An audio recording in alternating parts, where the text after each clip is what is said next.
Hello, everyone. I'm Christian Roberts, Director of Education at the Dallas Opera. I'm here with my fabulous colleague and co host. Quo Johnson, Education and Company Culture Manager for the Dallas Opera. And we have come back yet again for another episode of Taking the Stage with Christian And Quo. So today's guest is one that does not really need any introduction. Um, Famous, world-renowned soprano, fantastic woman of God, Yes. and just a beautiful human being all around. Um, Folks, Angel Blue.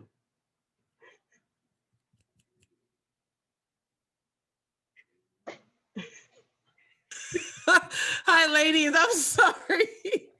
That's all right. That's all right. I That's all missed right. my cue. I missed my cue. How are you I have today? not met a soprano yet that does not want to make an entrance in her own time, so you are just fine. It's good here. Good to be here with you both. Thank you very much for being here. So, as you all know, something that we have done in every show and we will continue to do in every show is a land and people acknowledgement. Quo, will you please? So we do want to take the time right here, right now in this space to acknowledge that we in Dallas are on stolen land. We are on the land of the Caddo, of the Comanche, and of the Wichita, sovereign nations. Nations that faced horrible conditions, nations that faced genocide, that faced policy that allowed for the forceful removal by any means necessary. We in Dallas are not alone in this, as the entire nation is on stolen land that was cultivated by nations that were already here. We also want to take the time to acknowledge that Dallas is on stolen land built by stolen labor. People were stolen from their homes and brought here and forced into labor. And through that enslaved labor, we now have what we enjoy as Dallas. But not just Dallas, we have what we enjoy as the entire nation of the United States.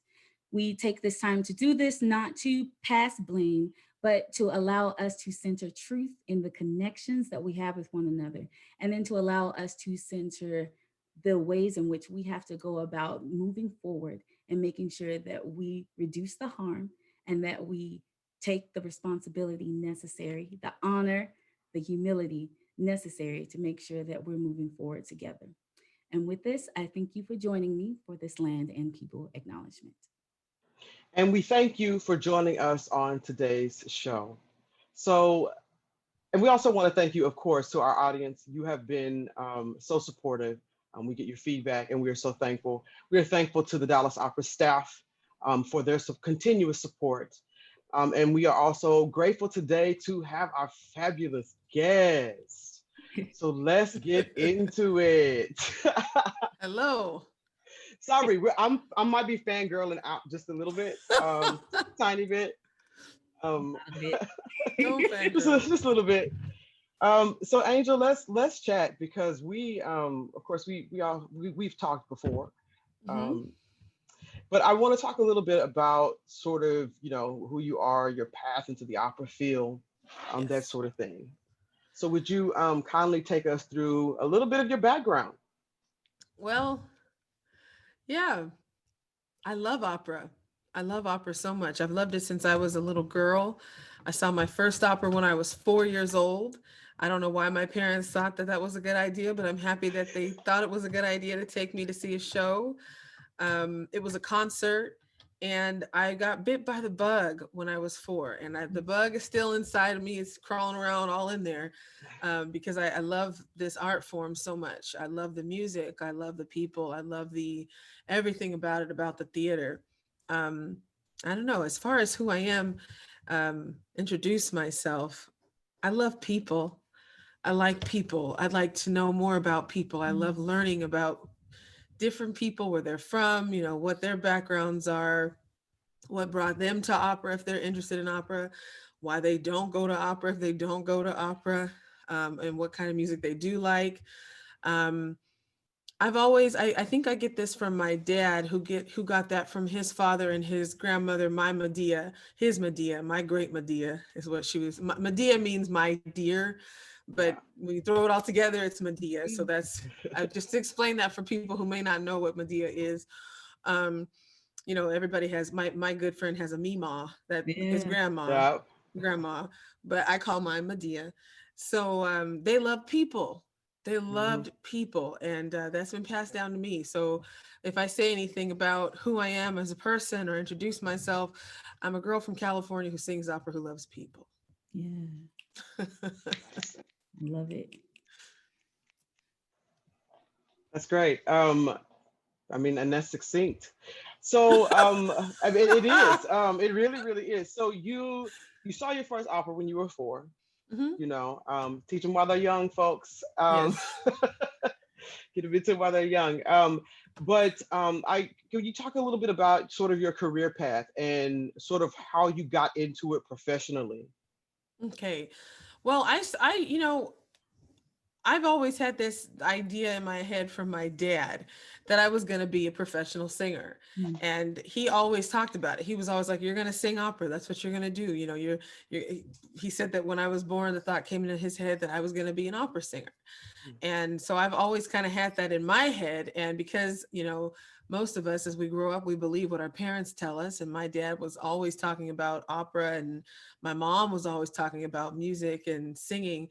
So by the time I was 15 years old, I went to a high school, a performing arts high school called the Los Angeles County High School for the Arts. And at this school, I studied piano, gospel music, and also opera.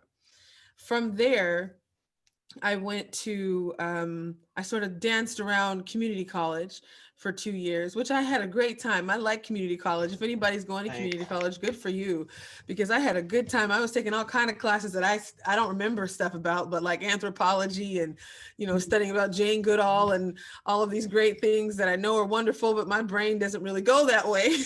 But I had a good time in community college. I learned a lot during that time, but I always had I always had the heart to sing. I always wanted to sing opera.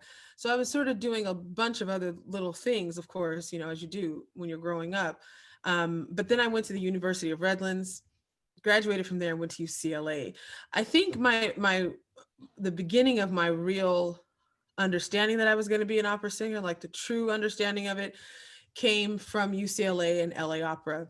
Mm. When I was at UCLA, LA Opera, Los Angeles Opera started a young artist program, and I was not invited to be in the program. I auditioned, but I wasn't invited to be in the program. They accepted me though as a what do you call that? As an intern. So I Mm. went in as an intern, and I was like a deer in headlights. I was like, wait a minute, this is opera? That's a stage? Wait, there's an orchestra pit? Wait, there's the conductor?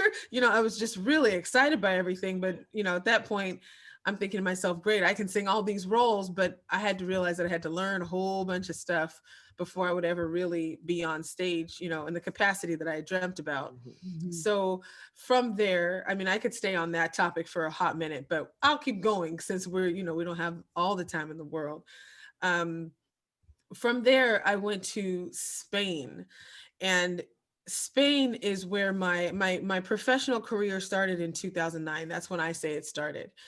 And it started in 2009 singing Clara in Porgy and Bess. I know people feel a lot of ways about Porgy and Bess, especially at this time, but I will be very happy to say I'm very proud of the opera. I'm thankful for George and Ira Gershwin.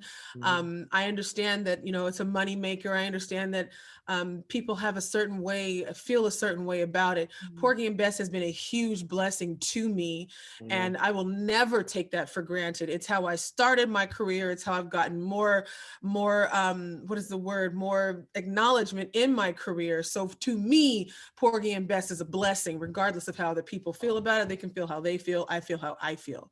Mhm. I'm blessed. Thank you, Mr. Gershwins. I appreciate y'all.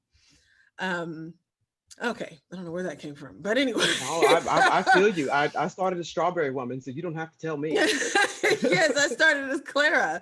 Yeah. And from there, that was my professional debut, where I was not a young artist. And then I went to Spain, and I did a young artist program in Spain for 1 year, but I also was singing professionally. And that was kind of the really beginning of my career, I Mm. guess.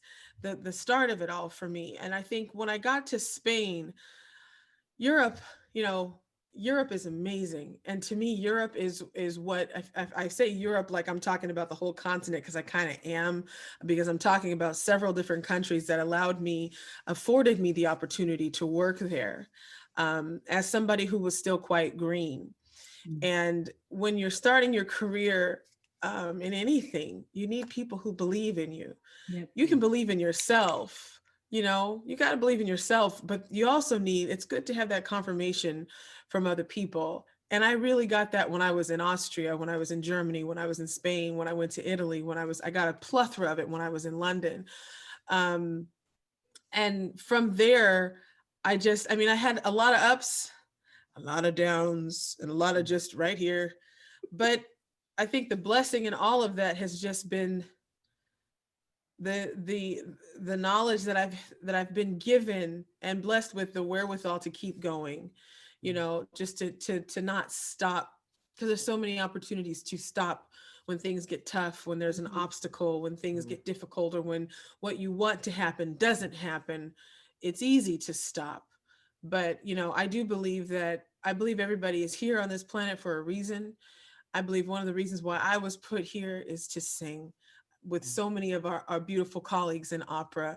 I'm not an administrator. I mean, if I showed you this room, you'd be like, wow, no wonder you have the camera on that side, because there's music everywhere. I'm not one of those people that's, I would be a terrible administrator, I think, because of how I organize things in my own mind.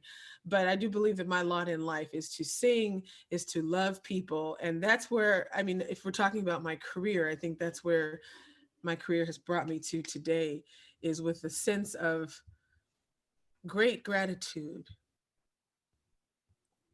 thankfulness, and just, I want people to know that if I'm here, if I'm doing this, and I'm from a place that, a city or a town that really didn't specialize in opera in any capacity. I know that if I can be here, I know that other people can too.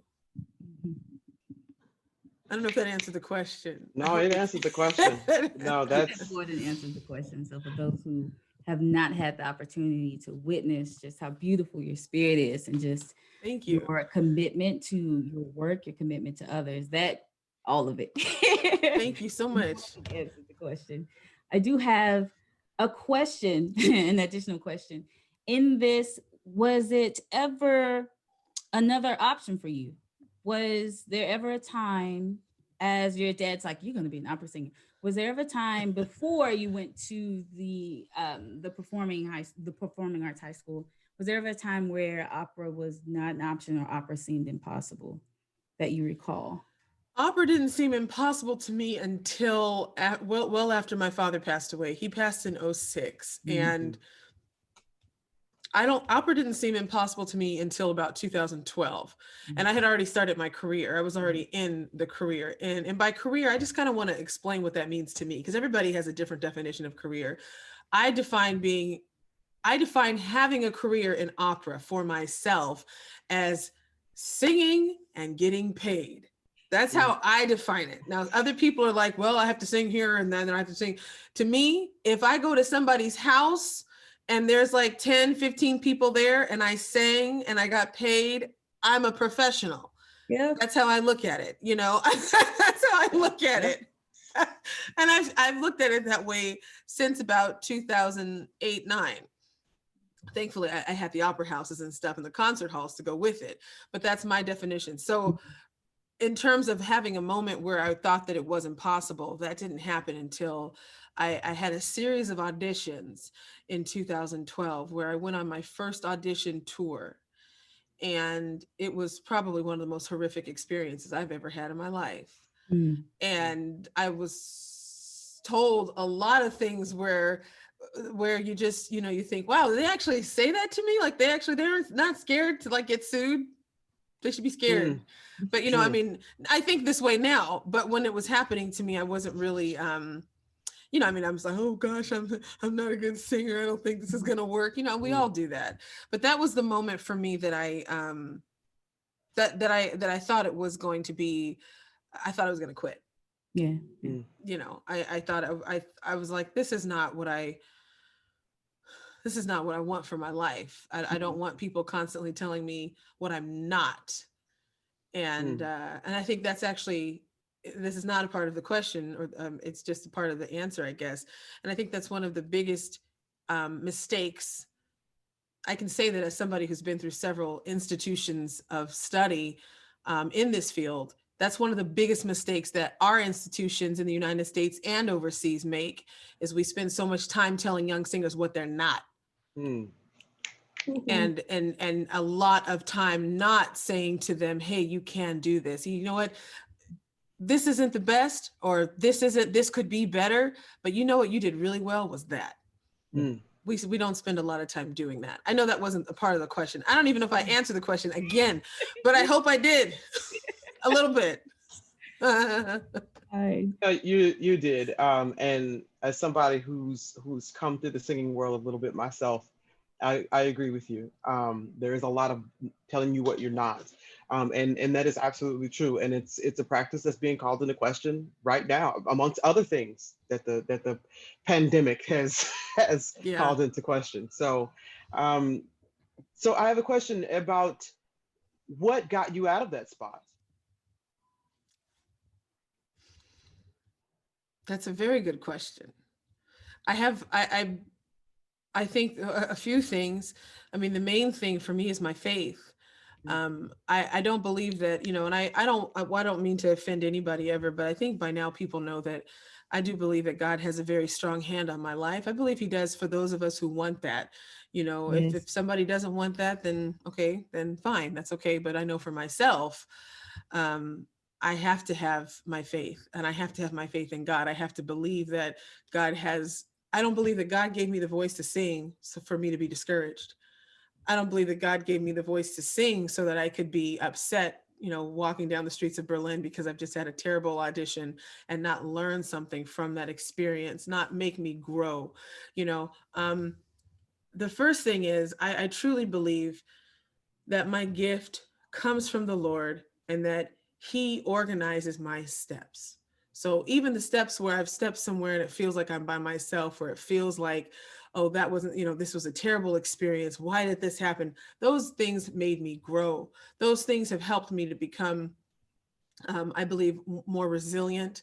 I believe more empathetic towards people who are going through that same thing right now. And also just more understanding of the fact that it also shows me, I mean, some of the auditions, if we had time to talk about it, I could share with you what people have said. It's taught me that I don't want to talk to people like that. Yeah. I don't want to be like that to people. Just truly. Another thing that got me through it is it's going to sound funny, but the first thing is my mom. My mother is, she's been my biggest cheerleader since I was a kid. I know my dad wasn't around at that time. He was passed by that point. But my mom, my family, and I'd be on the phone after these auditions with my family, telling them what the people have said, or, and my mom would say, Angel, that's okay. Just keep going. Just keep going. Don't worry about it. Just keep going. Just keep going. I heard what you said. Just keep going. Mm-hmm. And there's that. And then I think the third thing is that I have, and again, this is not mine. This is something that God gave me. I am stubborn, and I know what I want. I have a lot of grit. I got a lot of grit. And when I knew that I wanted to sing, I knew that I wanted to sing at the great opera houses. I knew that I wanted to be an international singer. I wanted to pack a suitcase and get on a plane and travel from LA to Munich. And I wanted to travel from LA to Paris. I wanted that. I desired that. And I believed in myself, and thankfully, I had people in my life who also believed in me. So to overcome that time, that 2012, and it happened again in 2014. It wasn't as drastic though, but in 2012, that was rough. That was just like, what just happened? But to get over those things, I mean, there are definitely, it definitely comes from help from other people, encouragement from other people. But if you have it set, a made up mind is really a rough thing to have. It's great when you have a made up mind, when you have you got it in your head. Now, I'm an opera singer. I'm a professional singer. I know he said that I wasn't good, but that's okay, because I'll see you in a few years and you'll be hiring me, because I'm going to go out and do something very great. I don't know what it is, but it's going to be very great. I think that's helped me a lot to get through those tough moments.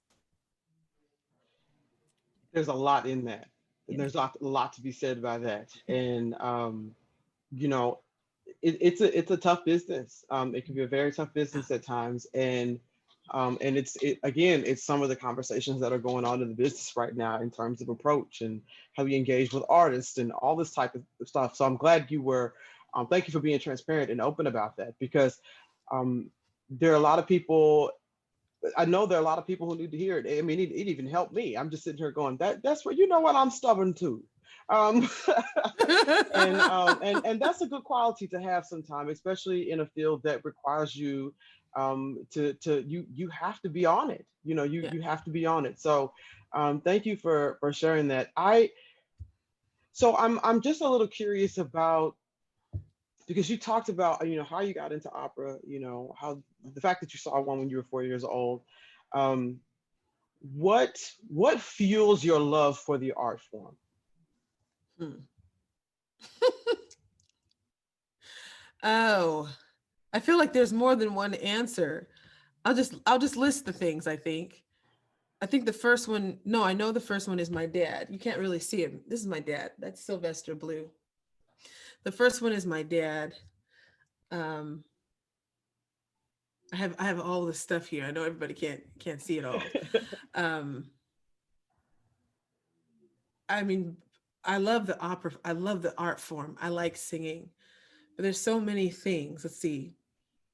The fact that my dad loved it, the fact that my dad always talked about it, and he was Mhm. always, I mean, he'd go around the house listening to UC Burling and listening to Richard Tucker, and he loved Mario Lanza, loved him, Mhm.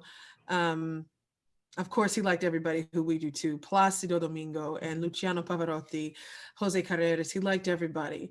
That's my first love when it comes to opera, is the fact of watching. I can see my dad standing in the kitchen washing dishes, listening Mhm. to Richard Tucker singing along. I Mhm. hear it. I hear my dad going, Vesti la Mhm. juba. And he didn't speak Boy. Italian, but he listened to it so much. Mhm. That's my first love. So what fuels me is my beautiful dad. What fuels me is my voice teacher, Vladimir Chernov. You can't see him up there, but that's Vladimir. What fuels me is Leontine Price, Mahalia Jackson, all these people, Joan Sutherland, Maria Callas. Um, Anna Mofo is here. I mean, I love the art form. I like singing. I like singers. Um, there's something, and then I think what fuels me is because I do also believe, like I said a little bit ago, just a little bit ago, was that I believe that's my lot in life. I believe Yeah. that's why I was put here.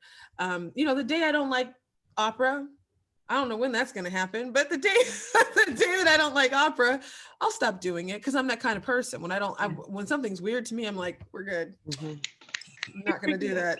that. So I think what fuels me is the fact, more than anything. I mean, I have a picture of the old Metropolitan Opera here, um, but what fuels me more than anything is that it's in my heart, Yeah.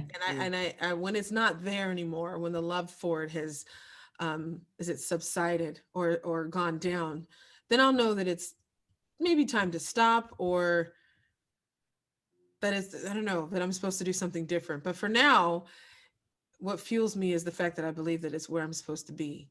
Yeah. It's I think that's where God has placed me. Yeah.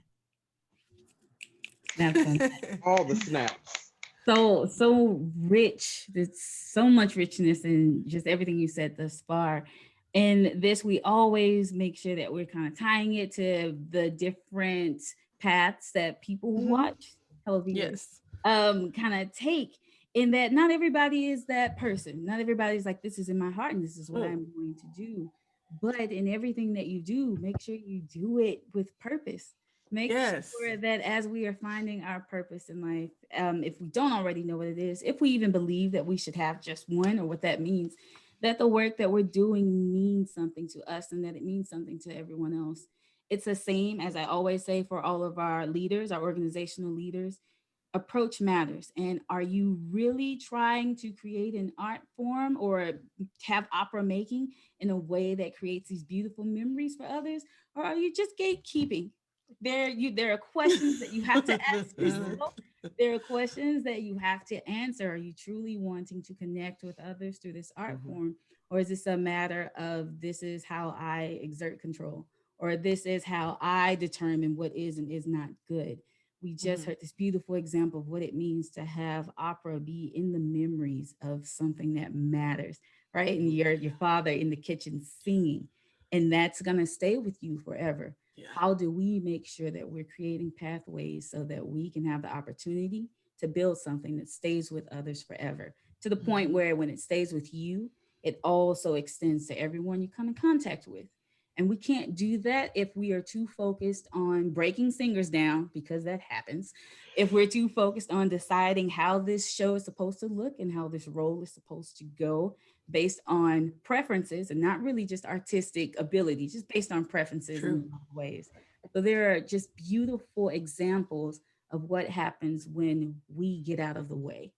Yeah. Mhm. When we honor the process, when we honor the art, when we honor the connection, when we honor faith, when we honor purpose, and we get out of the way as stewards, as hosts, as co-creators in this work. So thank you so much for that. Don't worry about whether or not you are answering all the questions, okay? Yeah, Okay, cool. this Good. is Yeah. no, and I will say this, something you talked about when you said you knew you wanted to travel internationally, Mhm. you knew you wanted to do these things, and I often tell people that for me, with opera, it allowed me to travel before ever set foot outside of the country. Mhm. I literally was meeting people from all Yeah. over the world, Yeah. on stage with them, in class with them, all those different things, learn about different cultures and backgrounds. And so when people ask me that, I say it opened up the world. Mm. Yeah. It really, really did. And it just happened to be the vehicle that did that. So I feel you on that. So let's talk a little bit about some of the difficulties and challenges that have come along the way. You've alluded to those a little bit about the times where you said I think I want to stop. Yes. you know, are there any challenges that stick out to you? Either, I mean, and honestly, for a singer, let's just be real. Um, there can be a lot of them. Anything from Mhm. trying to get those languages Mhm. together, um, going through the audition process, all of those things. So, are there any? Mm. What are some difficult experiences that you've had? Um, I mean, I can't, but it's funny because I think if I think of one in particular that really jumps out, I think probably the most difficult, I always tell people that the most difficult thing I've experienced is dealing with myself, Mm. dealing with the way I think, dealing with what I'm Mhm. telling myself.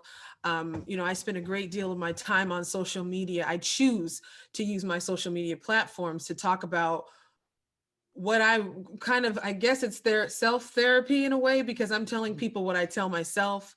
I'm telling people what I address a lot the young singer, but I also know that that goes for um, everybody. I do. Because these are things that it's not like I'm sitting here with all this wisdom or anything.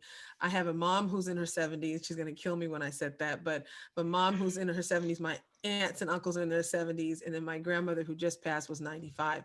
Much of what I say comes from them. Much Mhm. of what I say is stuff that's been handed down from my family. When I think of obstacles, what has happened with me, um, I did not talk to myself very well Mm. when I was first starting out Mm. in singing. And when I mean first starting out, I mean like I can go all the way back to like when I was 10, and I did my first competition at 10 and I lost. I lost to a girl singing my favorite things. And she's has this little dress and she's like, raindrops on roses. And I came in with Ombra My Fu. I was singing Handel. My dad taught it to me.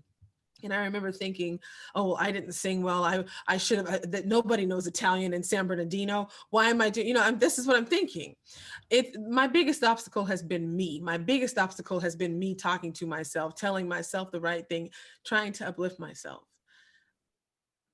And that's something that I still struggle with Mhm. a lot. I think that's something that I'm going to probably always have to. The battlefield of the mind is something that I'm always going to be at war with, Yeah. because we're human, that we're here on this Yes. earth.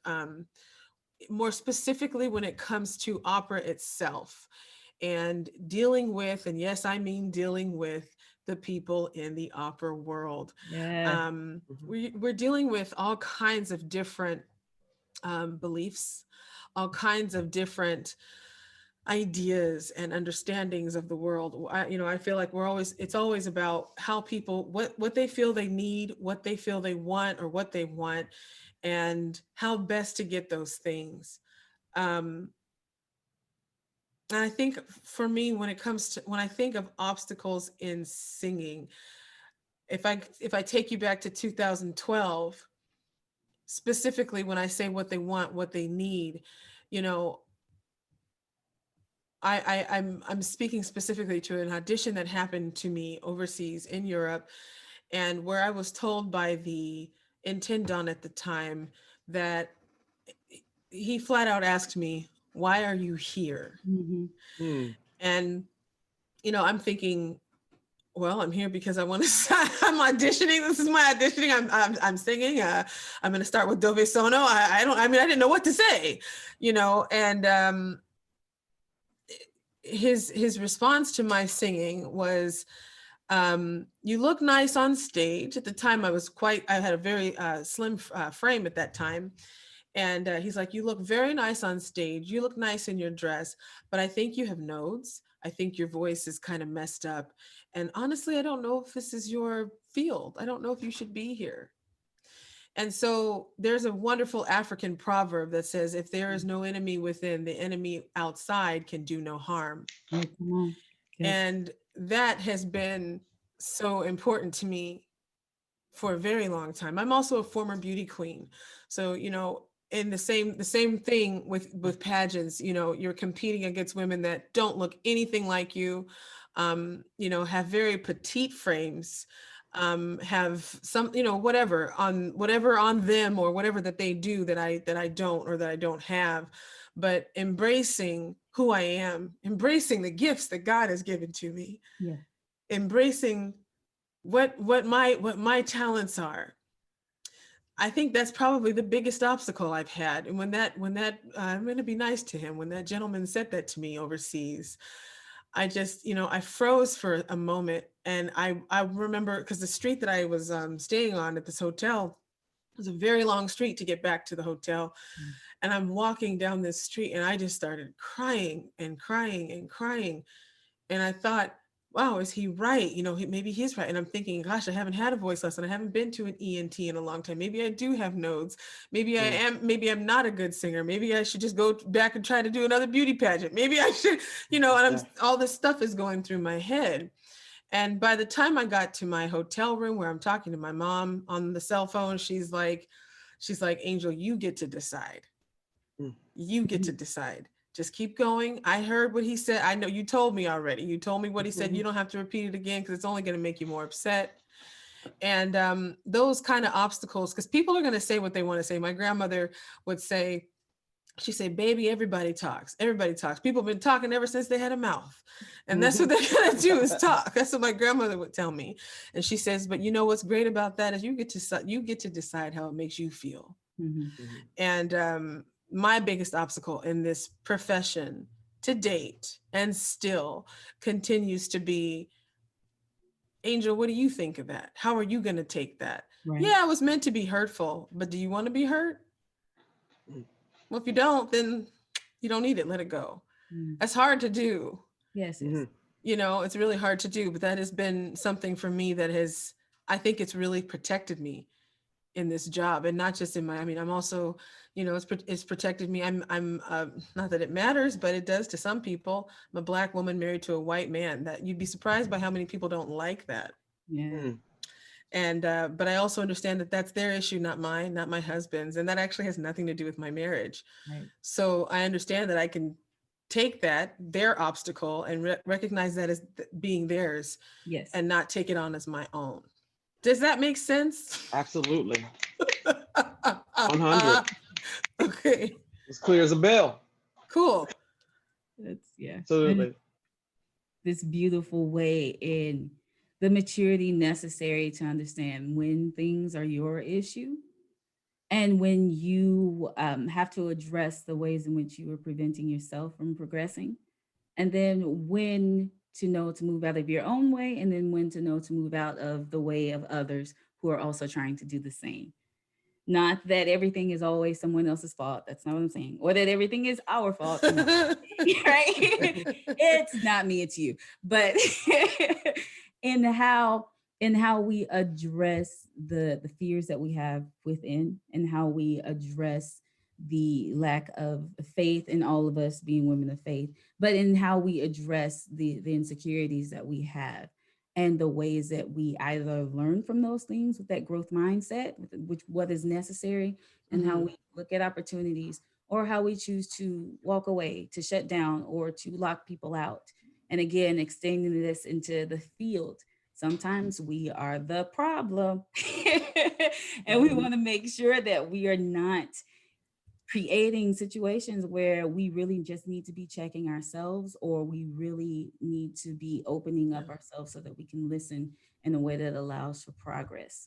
And 100%. this beautiful, again, beautiful example of how, as organizations are made of people, how as we grow as people, we can grow as organizations, and we can grow in the connection in this field. So Yes. because sometimes I'm like, it's not my problem. That's your Problem. issue. That's your issue. That's Yes. your problem. And I'm not subscribing to your issue. But we also have to acknowledge that when other people don't deal with their problems, there are very Yes. very real things that affect everybody else. Even in this particular individual, in the way that he addressed you, in his mind, maybe not, right? I'm the maybe person. Maybe not. Maybe it's like, oh, I should help her, let her know that she's wasting her time. And it's like, okay, I will see you in a Yes. few years. Yes. And I mean, and that's the thing, is like, I don't, when I say these things about what people have said, some things that people say, there's a very big difference between constructive criticism that is meant to make one better versus something that is meant to tear someone down. My own personal opinion that has worked for me for these almost 40 years, thank God. My own personal opinion is that when you can discern whether or not something is constructive criticism that is going to help you, that is going to make you better, that is going to afford you the opportunity to move forward, then use that. And if it's not, I have a trash can that I throw stuff into that I don't need, and it goes into there. And when the garbage comes to collect the garbage, it goes with it.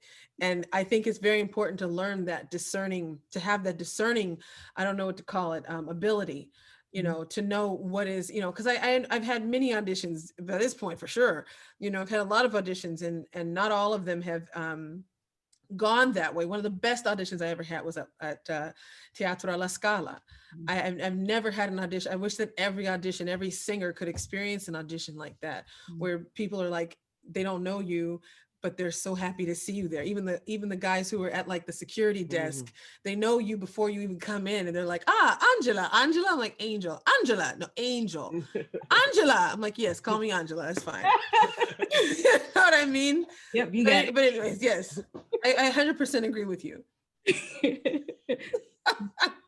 No, it's no. There is something to be said about the position that you hold when you're sitting behind that audition table, and somebody comes into the crook of that piano, and the things that you can say to people, and then what the singer does, what the artist does with whatever comes out from behind that table. So I think I'm glad that you shared that, because that's a very real experience, and I'm glad you shared that. This is what I'll take, and I'll say, okay, I could stand to improve on this, and this, and then the rest of that, that can go right in the garbage can. I ain't got time for that. But it's really the truth. And I think, Quo, you also had a point, about the person, maybe I should help her, because I think sometimes some of that stuff does come from help, especially if somebody is saying, I think you might have nodes. I mean, I get that, but paternalism is a problem. It is absolutely problem. Yes, So. it is. And so I'm not taking anything away from that either. But again, it's one of those things where I'm not going to subscribe to your issue. Right. And just for the record, I didn't have nodes. Right.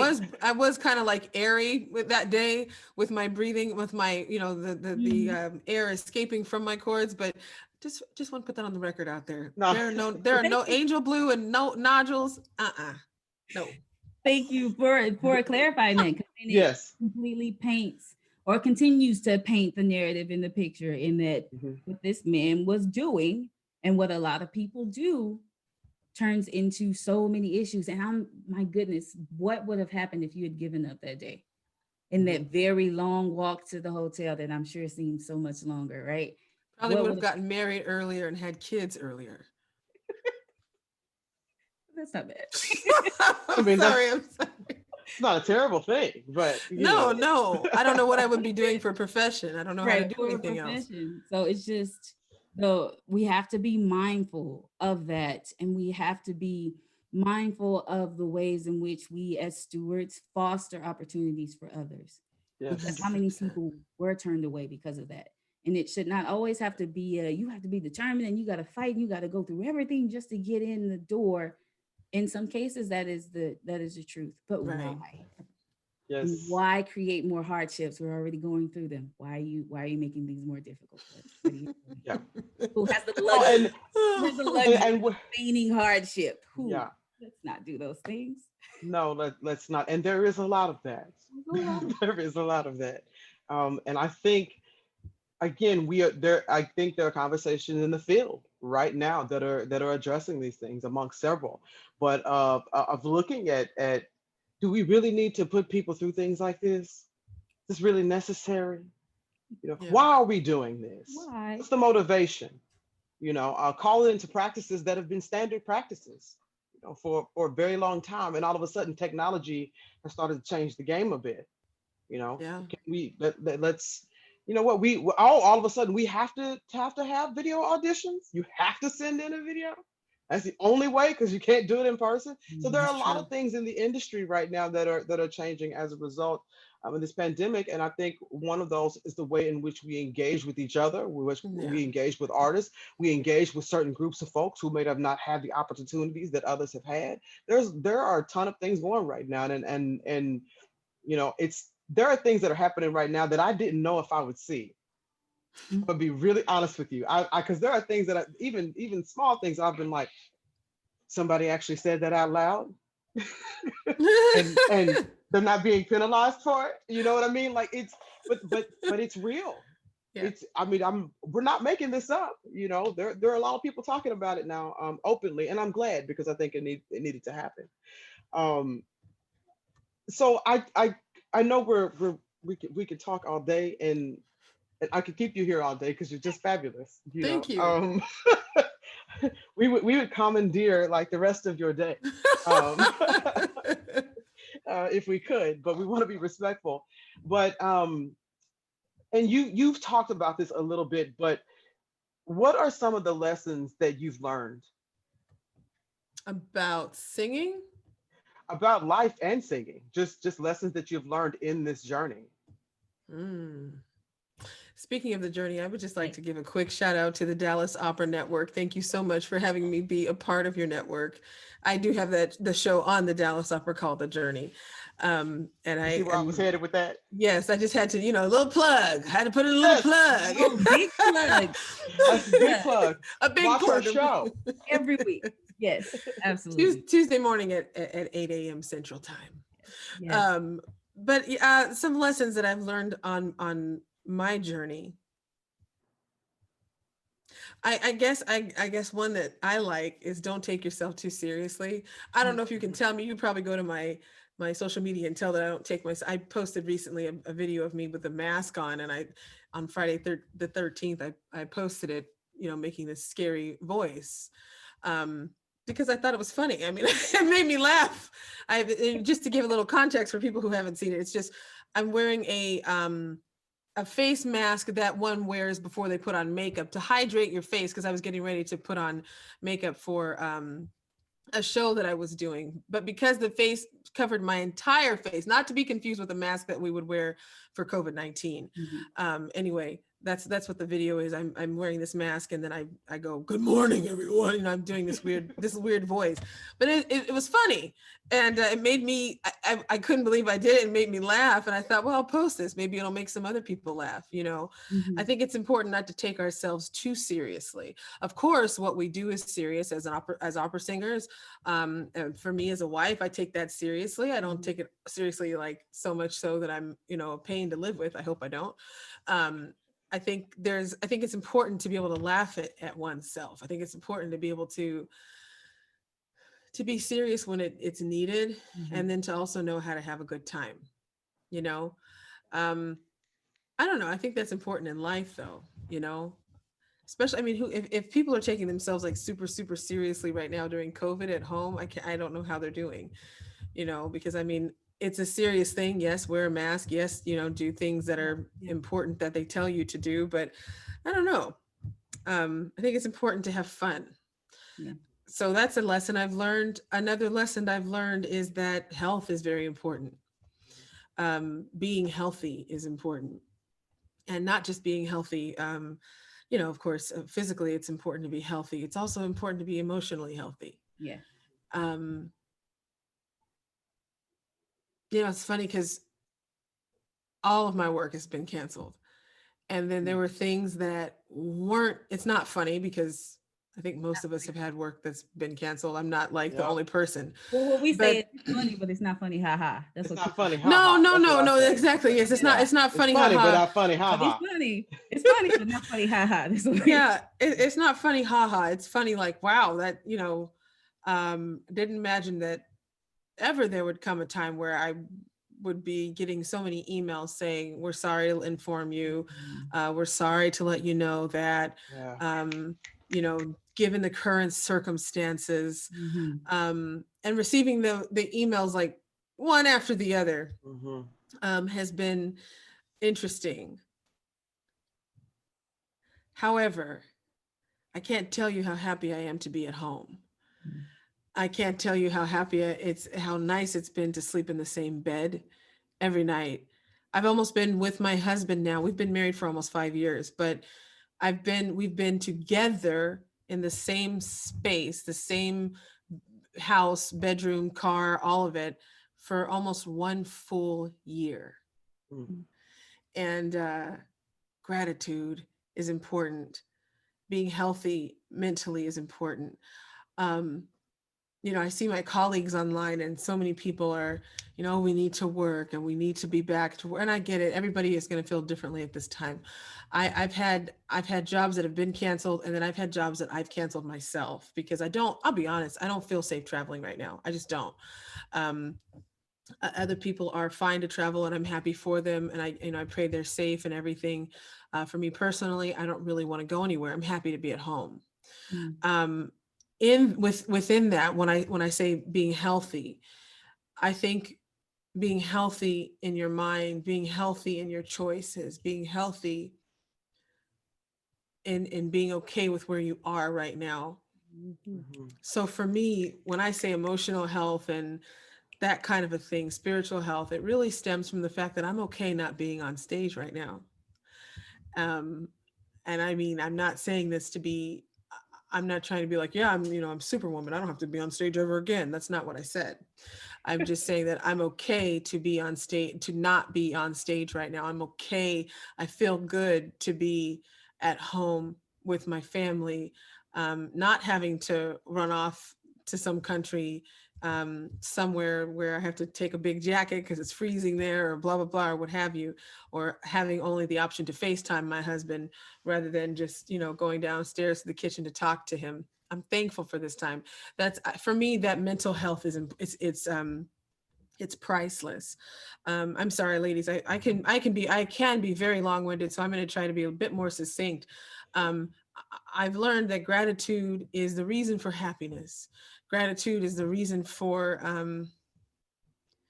you know, if people are like, okay, you know, if I can be happy, then I'll be thankful. But I think that it's the other way around. That's what I've learned for me. You know, I'm thankful. I noticed that when I started being really thankful for things, more things came. Mm. You know, when I would just sit down and say, hey, you know, I really want to sing best one day. I'd like to sing best, but I'm happy to be Clara. I'm thankful to be Clara. I like Clara. I do. I like her. She has a nice night. She comes in, she sings the most popular song in the whole evening. I'm talking about Porgy and Bess Yep. for those people who might not know Clara and Porgy and Bess. She opens the opera with the most popular song, probably one of the most popular American songs ever written. Mhm. And I kept thinking to myself, I'm thankful, I'm thankful, I'm thankful. This is great. I could sing Clara, I could sing Clara, yay, yay, yay. And I was really in my heart filled with gratitude. And I think because of that, I received what I wanted, which was to sing Bess one day. I Mhm. wanted to know what that character was like.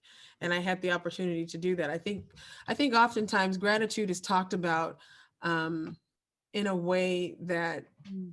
can only happen when we get what we want or we are where we want to be. Mhm. And I think we miss so much just being happy or thankful, grateful to be where we currently are. Mm. Because with that comes more, I believe. I don't know. I've learned a lot of things. I've also learned from myself, and this is the last thing I'll say, and probably honestly the most important.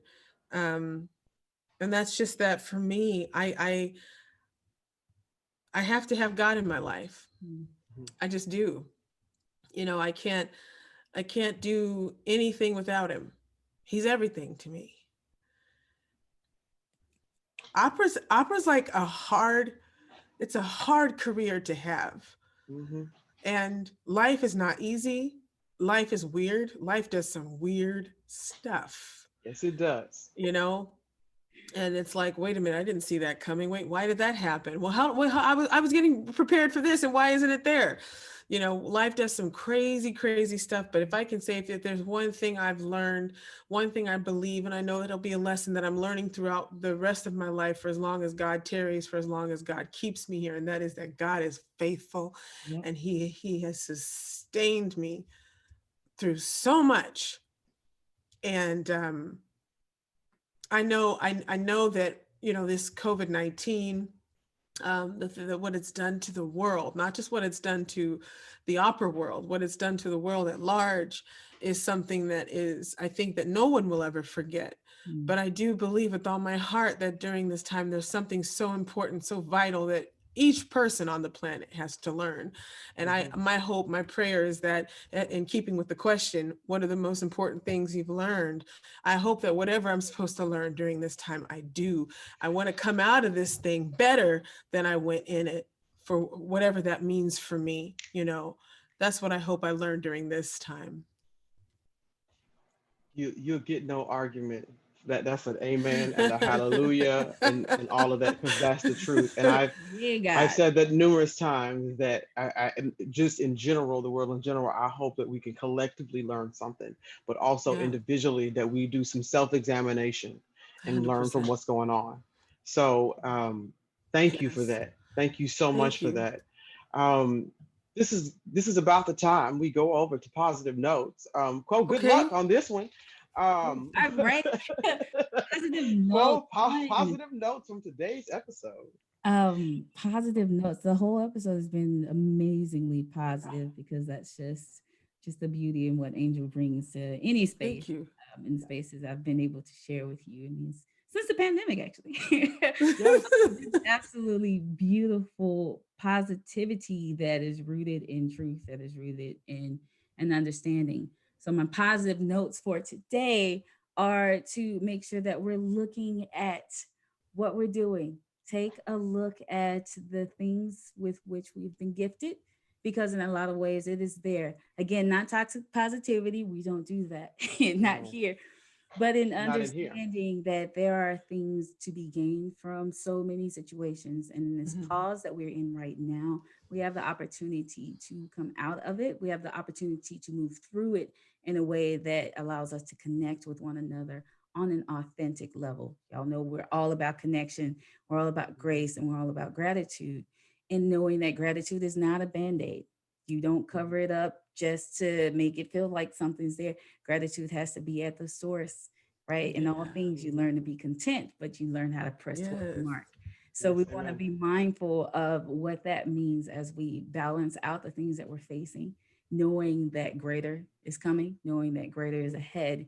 We have to be ready, right? We have to be humble enough to be able to accept those amazing things, and then to be able to make sure that we're not preventing others from accepting it as well. So my positive notes are connect.